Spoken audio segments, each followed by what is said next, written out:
Hari ini adalah tanggal 8 April 2026.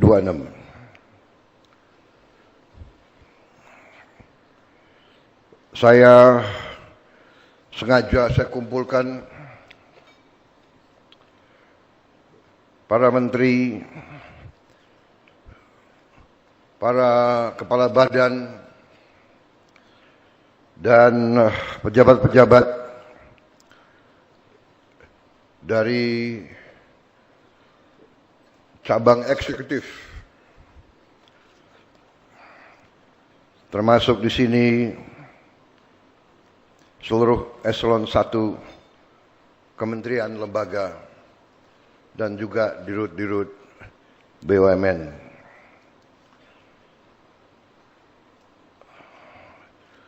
Maksud dan tujuan rapat kerja ini adalah kesempatan saya menyampaikan arahan-arahan di bisa dikatakan tahap 1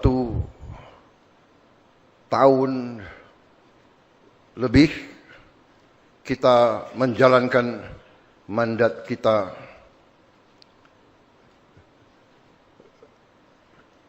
sebagai mandataris rakyat kita sejak Oktober 2024. Kita sudah lewati Oktober 25 1 tahun, dan sekarang kita berada di bulan April, bisa dikatakan 1 tahun 6 bulan pelaksanaan tugas kita. Di tahun pertama kita tidak dapat dipungkiri kita telah mencapai tonggak prestasi yang nyata. Prestasi yang nyata.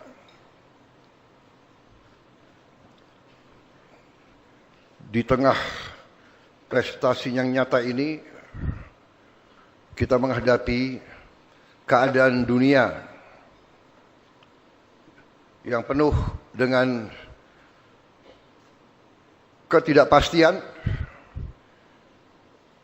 dengan penuh konflik, peperangan di mana-mana, yang telah mengakibatkan goncangan-goncangan stabilitas dunia.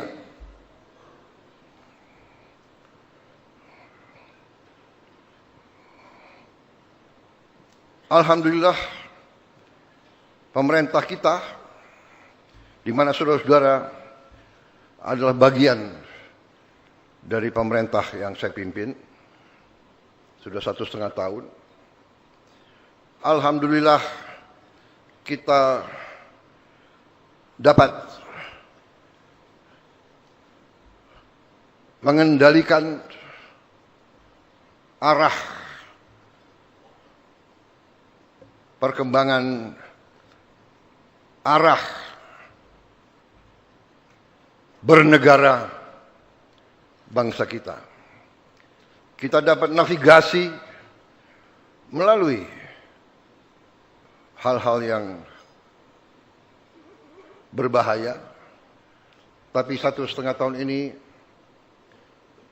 alhamdulillah kita telah membuktikan bahwa pemerintah kita efektif, pemerintah kita handal, dan pemerintah kita dapat melaksanakan tugas bernegara dengan benar dan baik. Hal-hal ini ditandai oleh prestasi-prestasi nyata, prestasi-prestasi yang dapat diukur secara matematis dan secara fisik di lapangan. Saudara-saudara, dari sejak awal kita membentuk pemerintahan, bahkan sebelumnya, selama bertahun-tahun saya berkiprah sebagai pemimpin politik dan pemimpin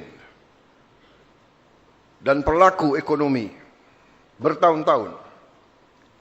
Saya telah memimpin partai politik cukup lama, dari 2008. Sebelumnya pun saya terlibat dalam politik dari sejak 2004. Saya juga pelaku ekonomi sebagai seorang pengusaha.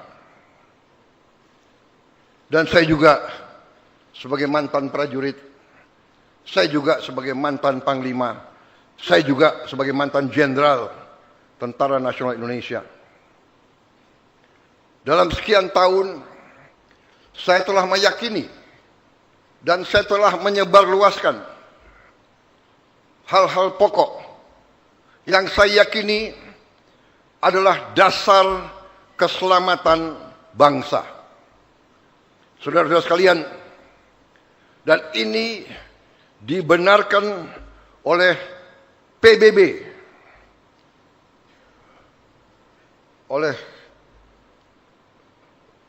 United Nations membenarkan ini dalam SDG yang mereka umumkan, Sustainable Development Goal, di mana berapa tahun yang lalu PBB sudah meramalkan bahwa krisis dunia, krisis yang akan melandai seluruh dunia adalah 3 hal, yaitu krisis pangan, krisis energi, dan krisis air. Food, energy, and water ini sudah dicanangkan oleh PBB, dan ini sudah saya perjuangkan di mana-mana bertahun-tahun, belasan tahun. Dan saya buktikan bahwa saya, kalau tidak salah, apa sudah dibagikan atau belum kepada semua pejabat yang hadir di sini, buku-buku saya selama berapa dasawarsa ini. Ini sebagai bukti bahwa sekian puluh tahun pun saya sudah cantumkan hitam di atas hitam di atas putih bahwa masalah dasar bagi negara adalah 3 hal itu: pangan, energi, air. Alhamdulillah, negara kita masalah air tidak sebenarnya menjadi masalah. Masalahnya kadang-kadang kita kelebihan air. Kita ketawa kelebihan air. Ini karunia. 1 hari air turun di Bogor, 1 hari air turun di Bogor sama dengan 1 tahun air turun di Australia Barat. 1 hari air turun di Bogor sama dengan 1 tahun air turun di Australia Barat. Demikian berkah yang kita terima dari Yang Maha Kuasa. Ya, di bagian-bagian tertentu negara kita, Indonesia Timur, pulau-pulau tertentu masih ada kesulitan air. Tapi kita dapat mengatasi karena airnya ada. Tinggal mampu atau tidak kita mendapatkannya dan menjaganya. Karena kadang-kadang kita sendiri yang tidak dapat menjaga alam kita. Hutan kita babat. Hutan, pohon-pohon di gunung kita babat. Akhirnya air tidak dapat ditahan, terjadi kekeringan. Tapi hal-hal ini dapat kita atasi. Ada negara-negara yang kaya dengan minyak dan gas, tidak punya air. Apa yang saya ingin sampaikan, saudara-saudara? Hal-hal ini begitu penting. Hal-hal ini begitu mendasar. Dan hal-hal ini telah digarisbawahi oleh pendiri bangsa kita.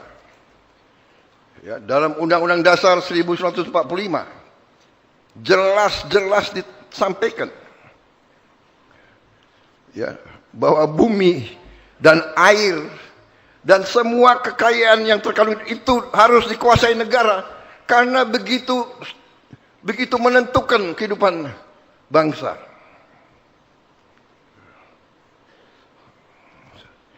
Jadi saudara-saudara, apa yang kita alami sekarang, krisis yang terjadi di Timur Tengah, yang membuat harga energi menjulang, sebenarnya kita harus yakini dan kita harus syukuri bahwa kondisi bangsa kita berada dalam kondisi yang jauh lebih baik dari bangsa-bangsa lain. Saya telah mempelajari data-data angka-angka dan dalam kesempatan hari ini saya kira ada kesempatan yang baik di mana saya setelah saya mempelajari angka-angka, dapat laporan dari menteri-menteri saya, ternyata kondisi kita cukup aman. Ada tantangan, ada kesulitan, tapi kita mampu menghadapi dan mampu mengatasinya. Memang, saudara-saudara, ya boleh. Tepuk tangan untuk berita baik boleh. Memang, saudara-saudara, ada suatu fenomena yang kita rasakan bersama, ya kan? Bahwa ada kelompok-kelompok di masyarakat, saudara-saudara kita juga, warga negara kita juga, keluarga besar NKRI juga, yang mempunyai suatu sikap yang bisa dikatakan sangat tidak mau kerjasama. Kita hormati, kita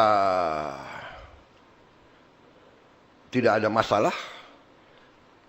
Saya katakan kalau di suatu tempat, ya kan, di suatu desa, rakyat desa melihat ada kebutuhan bangun jembatan, kemudian ada sebagian besar desa itu memutuskan untuk bangun jembatan, dan gotong royong bekerja untuk bangun jembatan. Tapi ada mungkin sekelompok yang tidak mau ikut bangun jembatan, yang nggak ada masalah. Yang mau bangun jembatan, ayo kita bangun jembatan. Yang nggak mau ikut bangun jembatan, ya nggak ada masalah, silakan saudara duduk nonton atau apa, boleh apa itu kritik boleh, ya kan. Hanya saya juga nggak mengerti kalau orang lagi mau bangun jembatan, ada yang duduk, dia tidak mau ikut bangun jembatan, tapi dia kritik, kamu goblok kamu, ya kan? Kayunya salah, jangan di situ, ya kan? Pakunya salah, harus di sini. Rantainya salah aja bang, ya kan? Tapi nggak jadi itu jembatan, benar nggak? Nah kita yang mau bangun jembatan, apa sikap kita? Apa kita grogi? Lihat, ya kan? Nggak apa. Goblok kamu. Kamu bikin jembatan goblok.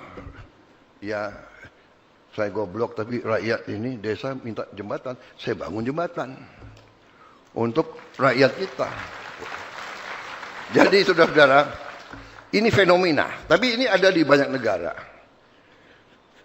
Tapi ini nanti akan saya jelaskan.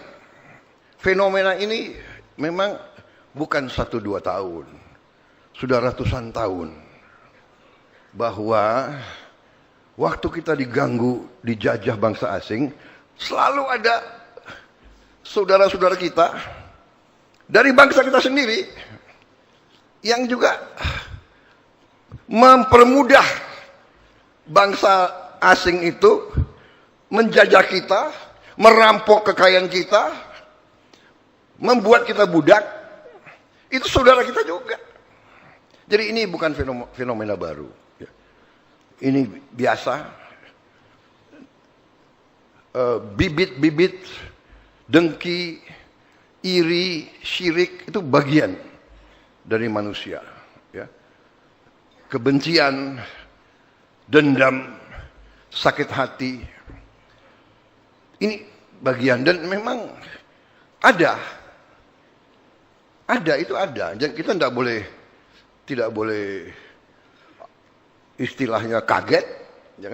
Yang sekarang jadi masalah sedikit adalah teknologi. Bahwa dengan sekarang teknologi, ya, dengan teknologi AI, kecerdasan buatan, dengan teknologi informatika digital, satu orang dia bisa punya 1000 account. Dia bisa beli alat-alat tidak terlalu mahal, yang dari 1000 ini bisa diperbanyak lagi seolah-olah. Jadi saudara-saudara, yang agak repot, mungkin 100 orang, 200 orang, mungkin 1000 orang, mungkin 5000 orang bisa bikin heboh. Ini namanya the echo chamber. Ada dalam pelajaran-pelajaran intelligence, itu ada, ya kan? Bagaimana mau merusak sebuah negara lain. Dulu kirim pasukan, kirim bom, sekarang tidak perlu. Mungkin dengan permainan sosmed, dengan fitnah, hoax, ya kan? AI bisa membuat seseorang bicara yang dia nggak bicara gitu loh. Saya sering itu, saya ini suara saya jelek, saya nggak bisa nyanyi. Ada di YouTube, Prabowo nyanyi, suaranya bagus banget. Saya ada kaget, saya bilang, oh, boleh juga nih. Kalau menguntungkan boleh, tapi kalau nggak menguntungkan bagaimana? Ada lagi, saya pidato dalam bahasa Mandarin. Iya kan? Ada lagi, saya pidato dalam bahasa Arab. Luar biasa. Karena waktu itu kampanye, saya kira kalau di daerah-daerah tapal kuda, ini mungkin menguntungkan. Jadi saya diam juga. Akhirnya. Kalau menguntungkan kita diam, ya kan? Enggak, ini saya mau sampaikan. Ini masalah bagi kita, ya. Kita waspada, ya, nanti kita terima koreksi-koreksi itu. Kalau kita difitnah, kalau kita dihujat, anggaplah itu sebagai sebagai peringatan supaya kita waspada. Iya kan? Prabowo bodoh. Oh, wah, saya harus waspada. Kalau saya bodoh, artinya saya harus kumpulin orang-orang pintar untuk bantu saya. Kan begitu. Prabowo, yang terakhir itu Prabowo keras kepala. Kalau saya dibilang keras kepala, ya, saya harus terima itu sebagai, ya kan? Oh, coba pegang kepala saya, ini keras juga. Atau apa begitu ya? Oh, saya harus. Kadang-kadang keras kepala dalam suatu pekerjaan dibutuhkan. Sekarang orang mengatakan, ya, rakyat Iran keras kepala. pejuang-pejuang Iran keras kepala. Bolak-balik diancam, bolak-balik mau dihabisin, ya terakhir apa itu? Tapi dia tidak, saya tidak ikut politik dalam negeri orang lain. Tapi bagi sebuah bangsa, kadang-kadang keras kepala butuh. Dulu, bapak-bapak pendiri bangsa kita keras kepala. Lebih baik mati daripada dijajah kembali. Keras kepala. Tidak mau kita dijajah kembali. Keras kepala. Pemimpin-pemimpin kita keras kepala. Ya. Merah putih, harga mati. Nggak ada itu urusan. Jadi saudara-saudara, kita sikapi dengan ketenangan, kita sikapi dengan kearifan. Ya. Tetapi prinsip-prinsip kita pegang teguh. Yaitu prinsip-prinsip bernegara. Harus kita pegang teguh. Tidak ada negara tanpa hukum. Tidak ada negara tanpa undang-undang dasar. Tanpa konstitusi, tanpa undang-undang dasar, tidak ada negara. Yang ada adalah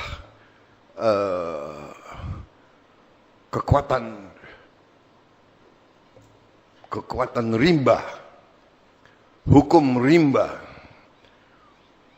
hukum senjata, dan rakyat kita tidak menghendaki itu.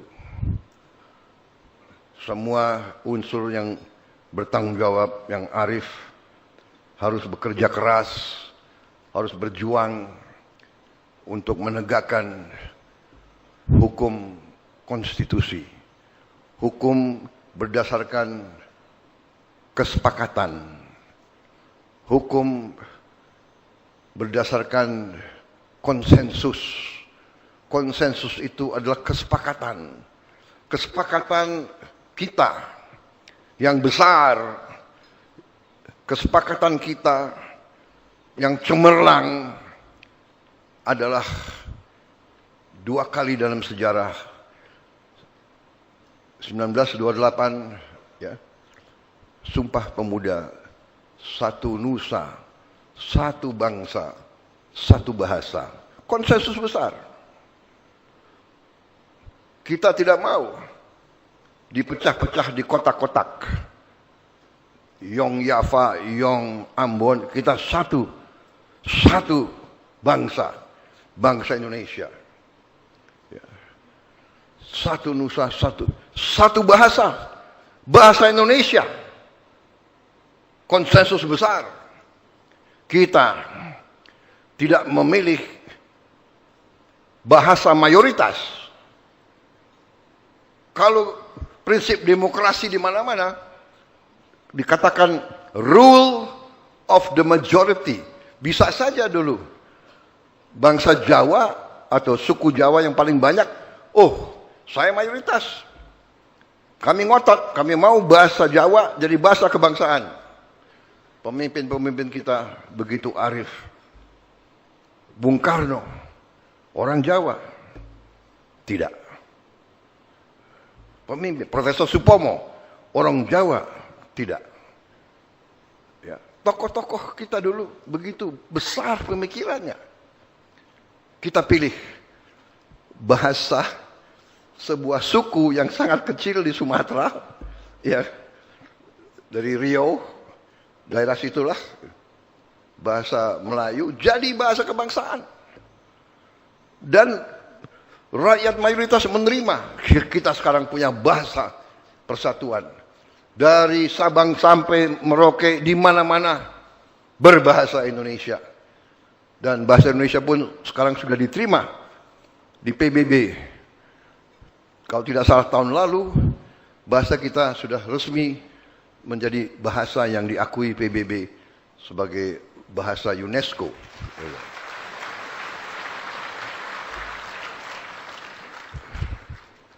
Jadi saudara-saudara, konsensus kedua yang terhebat adalah 1945. di mana pendiri-pendiri bangsa kita merumuskan sebuah konstitusi, sebuah undang-undang dasar, juga dibutuhkan jiwa besar mayoritas. Jadi waktu itu kita rumuskan sebuah negara dengan ideologi Pancasila. Kita membentuk negara republik yang tidak mengangkat agama resmi, agama mayoritas. Mengakui semua agama sebagai agama yang dihormati. Di situ kehebatan Pancasila. Jadi saudara-saudara, kondisi seperti ini kita selalu berpegang teguh kepada konsensus-konsensus besar. Kita telah memilih bernegara secara demokrasi. Demokrasi, kedaulatan di tangan rakyat. Tidak ada masalah. Kalau ada pemerintah yang dinilai tidak baik, ya gantilah pemerintah itu. Ada mekanismenya. Dengan baik, dengan damai, bisa melalui pemilihan umum, tidak ada masalah. Bisa juga melalui impeachment, tidak ada masalah. Tapi impeachment ya melalui saluran. Ada salurannya. DPR, MK, MPR dilakukan, tidak masalah. Dalam sejarah kita telah terjadi beberapa pergantian. Bung Karno turun dengan damai. Pak Harto turun dengan damai. Gus Dur turun dengan damai. Melalui proses, tidak melalui kekerasan. Jadi saudara-saudara, percayalah kepada sistem yang telah dibangun oleh pendiri-pendiri bangsa kita. Percayalah pada kekuatan kita sendiri. Percayalah kepada Indonesia. Itu yang ingin saya buka. Sambil saya nanti akan menggarisbawahi sekali lagi bahwa tanpa kadang-kadang kita tidak sadar. Kita tidak sadar. Kita ini sebagai pemimpin pilihan, kita sendiri tidak sadar betapa besarnya bangsa Indonesia. Betapa kayanya bangsa Indonesia. Betapa kuatnya bangsa Indonesia. Kita tidak sadar. Kita terbawa oleh pemikiran kita yang jangka pendek. Kita terbawa oleh ambisi dan ego kita masing-masing. Saya ingin ini, saya ingin itu, saya ingin ini. Saya, kami, kita, aku harus. Kita tidak sadar. Justru ratusan tahun ego, ambisi ini digunakan oleh kekuatan asing. Itu namanya diveda et impera. Ini bukan hal baru. Ini ada di buku-buku sejarah ribuan tahun, saudara-saudara. Ribuan tahun. Sejarah Tiongkok. Perang antara kerajaan-kerajaan ratusan tahun. Eropa, perang ratusan tahun. Timur Tengah, belajarlah sejarah. Saudara-saudara sekalian. Kalau kita belajar sejarah, kita faham. Kita tidak mengerti, saudara-saudara, sekarang, ya, perang di Timur Tengah itu membuktikan satu selat, Hormuz, itu menentukan hidupnya banyak bangsa, menentukan harga minyak. Satu selat. 33 mile. Berapa itu? 60 kilo.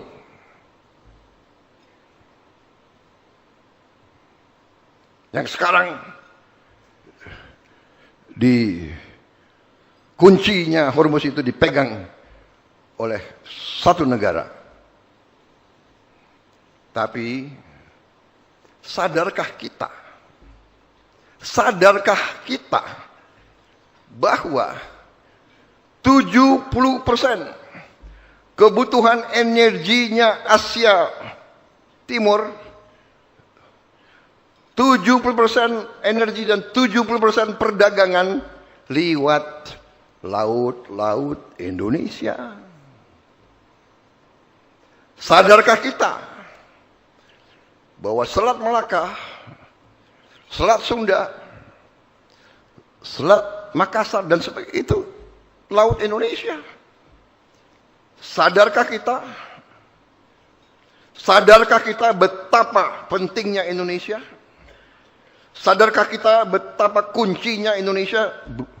70% energi. Korea, Jepang, Taiwan, Tiongkok, Filipina. Jadi saudara-saudara, kita harus mengerti bahwa kita selalu jadi perhatian dunia. Baik,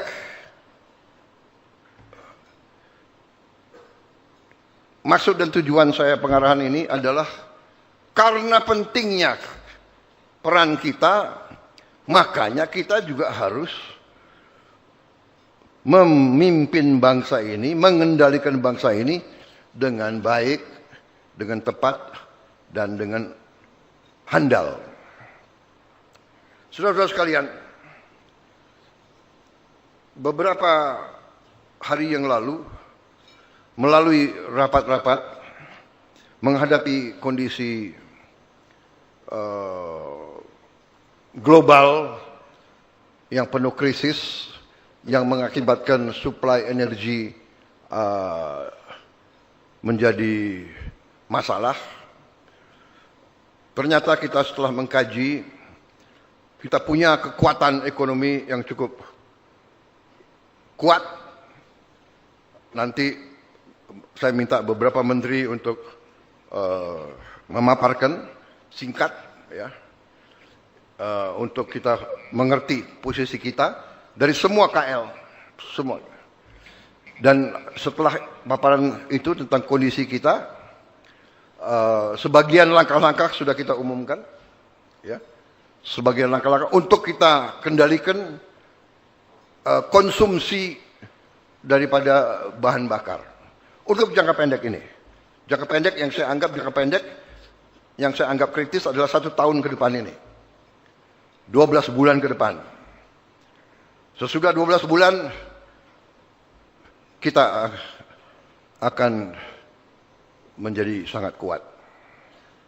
Nanti langkah-langkahnya kita jelaskan. Tapi intinya sekarang kita siap, kita kuat menghadapi 1 tahun ini. Setelah kita pelajari kondisi. Karena apa? Karena sumber-sumber minyak dan gas kita tidak terlalu banyak yang lewat Selat Hormuz. Kita bisa mencari alternatif lain selain kita punya kekuatan dalam negeri yang sangat kuat. Ada periode yang kita harus atasi bersama, tapi saya terima kasih tim saya, menteri-menteri ekonomi saya, handal, terima kasih. Mereka laporkan, Pak, tenang. Untuk BBM yang bersubsidi, kita akan pertahankan untuk rakyat kecil dan rakyat miskin. Kita akan pertahankan untuk 80% rakyat kita. Tapi pada saatnya, yang orang-orang kuat, orang-orang kaya, ya kalau mau pakai bensin yang mahal, ya dia harus bayar harga pasar. Lo udah kaya minta subsidi lagi. Ya enggak lah. Yang kita bela rakyat miskin. Ya. Saya terima kasih.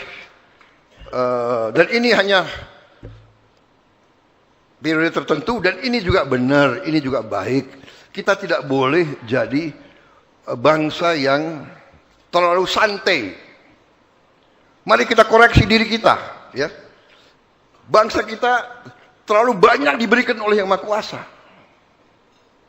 Sehingga kita ini, ya kan, kumaha engke, ya kan? Bukan engke kumaha. Kumaha engke. Tenang aja, ya kan? Pak Bahlil bilang aman, jadi tenang. Aman tidak berarti kita tenang-tenang, santai-santai, tidak. Kita bekerja, kita waspada.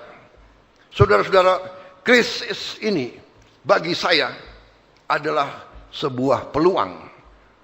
Krisis, kesulitan, tantangan, hambatan, rintangan adalah peluang. Membuat kita harus bekerja lebih baik. Harus bekerja lebih efisien. Tidak boleh boros. Tidak boleh ada kebocoran. Tidak boleh ada korupsi. Sekarang kita harus menghimpun semua kekuatan kita. Saya telah minta Menteri Pendidikan Tinggi dan Sains dan Teknologi. Saya telah minta profesor kampus-kampus sekarang harus bekerja. Dan mereka sudah bekerja. Kita punya teknologi sekarang. Teknologi untuk membersihkan sampah buatan kita sendiri. Tidak terlalu mahal. Tidak usah kita beli teknologi yang terlalu mahal dari luar. Dalam waktu 2-3 tahun, sampah seluruh Indonesia akan kita selesaikan. Tidak akan ada kota, tidak akan ada jalan, tidak akan ada bagian Indonesia yang bau oleh sampah. Kita akan selesaikan masalah sampah dari Sabang sampai Merauke, saudara-saudara.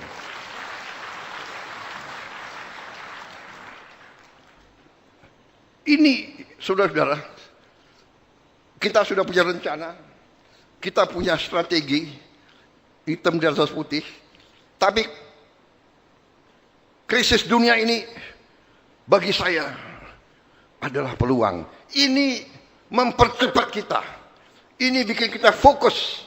Oh, berarti strategi kita sudah benar, tapi kita harus mempercepat. Kita harus mempercepat bahwa energi kita harus terbarukan. Energi kita harus dari Indonesia sendiri. Dan sekali lagi kita bersyukur kehadirat Allah Subhanahu wa taala. Saudara-saudara, saya punya data sumber-sumber baru 2-3 hari saya terima terus. Cadangan-cadangan kita sangat besar. Saudara-saudara sekalian. Bahkan batu bara kita pun banyak sekali. Dan kita bisa dari batu bara kita bisa menghasilkan solar, kita bisa menghasilkan bensin dari batu bara, dari singkong, dari jagung. Saudara-saudara, jadi 2 tahun lagi, saudara-saudara, 3 tahun lagi, ya, you catat ya, catat. Ini kan ada rekaman. Apa Prabowo Subianto Om Dok, ada rekaman. Semua yang saya sampaikan itu ada tolok ukur matematik. Saya katakan bahwa saya merencanakan akan membangun 1000 desa nelayan. Tahun 2026 ini, Desember 2026, kita akan cek, saudara, nanti bisa nagih ke Prabowo. Berapa desa nelayan yang sudah selesai? Jadi, berdiri di sini, saudara-saudara, jangan anggap ini pekerjaan yang enak. Yang mau jadi presiden, selamat. Bener-bener sih. Aku udah terlanjur. Jadi aku harus kerja keras sekarang ini. Nggak ada libur saya. Dibilang Prabowo jalan-jalan ke luar negeri, seneng jalan-jalan ke luar negeri, ya kan? Saudara-saudara, untuk amankan minyak, ya gue harus kemana-mana. Kita ke Jepang kemarin ya. Kita ke Jepang, kita dapat. Ini saya berangkat lagi nih. Aku mau berangkat lagi nih ke sebuah negara. Nanti begitu aku berangkat, kau tahu kemana. Amankan juga. Tapi alhamdulillah sebelum saya berangkat, advance team tenang. Ya. Jadi saya ini confident. Nggak ada itu. Bagi saya Indonesia gelap, nggak ada. Ya. Indonesia cerah. Di saat banyak negara susah. Tidak, kalau ini nggak usah tepuk tangan. Ini. Karena saudara, Anda tahu sekarang keluar itu. Ada itu. Kalau terjadi perang dunia ketiga, negara mana yang aman? Indonesia termasuk papan atas loh. Sekarang kau ke Bali, kau lihat tuh, berapa orang Rusia di situ, berapa orang Ukraina di situ. Ya. Rencana kita mau bikin apa itu? Special Financial Center. Kita lagi cari tempat. Kalau Pak Luhut sarankannya di Bali. Nggak tahu Pak Luhut senang banget Bali itu. Tapi kita semua senang Bali. Tapi saudara-saudara, gagasan ini ya, yang dibicarakan Pak Luhut ke saya bertahun-tahun ini, ternyata sekarang uang-uang yang di Timur Tengah dia mau kemana? Saudara-saudara, negara mana yang tidak perang sekarang? Kasih tahu. Ya. Indonesia salah satu yang paling diminati. Jadi saudara-saudara, intinya adalah kita sangat banyak potensi. Tapi ini juga yang saya katakan membuat kita sekarang harus lebih keras, bekerja lebih teliti. Karena itulah saya kumpulkan rapat kerja ini supaya nanti kita satu bahasa, satu rencana kerja. Ya, tidak boleh ada pemikiran sektoral. Tidak ada yang boleh satu departemen, satu kementerian, satu institusi memikirkan institusinya sendiri. Kita harus kerjasama. Makanya kita semua mengarah kepada seamless, suatu pemerintahan yang bekerja dengan cepat, dengan integralistik, dengan lancar, tidak dengan saling mempertahankan pemikiran-pemikiran sektoral. Jadi ini antara lain adalah tujuan rapat ini. Ya. Hal-hal yang ingin sekarang saya sampaikan sebelum kita lebih rinci, ya, bahwa kita tadi saya katakan kita juga harus menyesuaikan ya, pada saatnya dengan kondisi harga-harga BBM di dunia, tapi yang jelas kepentingan rakyat paling bawah akan kita jaga, ya. Kemudian langkah-langkah kita untuk amankan BBM yang kita sudah putuskan adalah, yang boleh saya umumkan sekarang adalah bahwa pelaksanaan haji tahun 2026 ini kecuali pemerintah Arab Saudi menentukan lain, kalau kita laksanakan, kita pastikan bahwa biaya haji tahun 2026 kita turunkan harganya sekitar 2 juta rupiah. Walaupun harga aftur naik, tapi kita berani menurunkan biaya haji untuk tahun ini. Demikian komitmen pemerintah ini untuk melindungi rakyat paling bawah. Kita sekarang berjuang dan alhamdulillah saya dapat laporan antrian haji sekarang tidak lagi 48 tahun. Mulai 2026 antrian haji paling lama 26 tahun dan saya akan berjuang untuk lebih ringkas lagi. Untuk pertama kali dalam sejarah Indonesia diberi kehormatan, kita sekarang sudah punya lahan di kota suci Mekah. Ya. Lahannya adalah sekitar, Menteri Agama berapa hektar sekarang? 45 hektar ya. Yang lama dan yang baru ya. Total 45. Ya. Di sini ada Danantara ada di sini. Tapi Pak Rosan ke luar negeri ya? Ya sekitar 45. Berapa hektar totalnya sekarang? Berapa? 45 hektar. Di 45 hektar itu kita akan bikin perkampungan haji Indonesia. Ya, sekian belas menara, sekian puluh menara yang bisa menampung, dan bahkan saya sudah mengajukan dan di prinsip sudah disetujui. Saya minta izin dari Kerajaan Arab Saudi untuk Indonesia bisa punya terminal khusus haji. Jadi nanti terminal itu khusus untuk haji kita supaya bisa lebih cepat masuk dan keluar. Di sini ada Dirut Garuda, kemudian Danantara ya. Saya telah instruksikan untuk mendekati Saudi Air supaya Garuda dan Saudi Air bikin joint venture. Jadi selama ini pesawat Garuda berangkat bawa haji ke Tanah Suci, pulangnya kosong. Ini kan tidak ekonomis, tidak masuk akal. Arab Saudi juga demikian.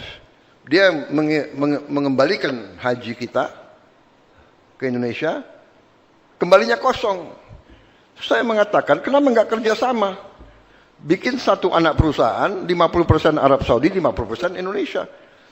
Kita pesawat terbang ini ke Arab Saudi penuh, ke Indonesia penuh. Harga bisa turun lagi, waktu bisa lebih singkat lagi. Ya, ini supaya dikerjakan. Sudah dikerjakan belum? Saya sudah perintahkan kurang lebih 2 bulan yang lalu. Ya, ini harus kerja cepat. Pemerintah ini kerja cepat. Ya.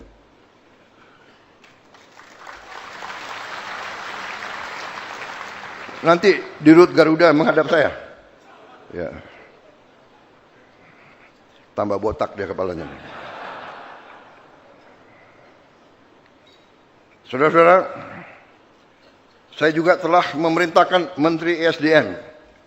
Saya dapat laporan, ada ratusan tambang nggak jelas atau iup nggak jelas di hutan lindung dan di hutan-hutan. Saya cek, Menteri Kehutanan, saya cek, alhamdulillah, Menteri Kehutanan ini oke juga dia. Dia belum kasih izin potong kayu, apa? Mana Menteri Kehutanan? Ada?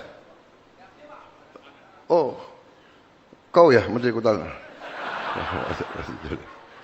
Waduh, dia berbinar-binar dia tuh.